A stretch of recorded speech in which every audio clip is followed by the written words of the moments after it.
Ali roziyallohu anhu rivoyat qilgan hadisda Rasululloh sallallohu alayhi vasallam bir ayol bilan suhbatda shunday dedilarki, agar eringni xafa qiladigan bo'lsang, Allohga qarshi chiqasan va o'qigan namozing qabul bo'lmaydi dedilar. Va eringga yomon gap gapirsang, qiyomat kuni tiling bilan osilasan dedilar. Va yana aytdilarki, seni mol-mulking eringga yordam bermasa, oxirat kuni yuzing qaro bo'ladi dedilar.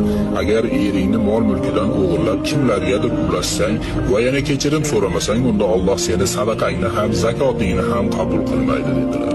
Qaysidir ayol erini so'ksa yoki eriga nisbatan qarshi gap gapirsa, unday ayollar do'zaxda tilidan osilurlar. Alloh ularni 1000 yil kuydiringlar deb hukm qiladi dedilar.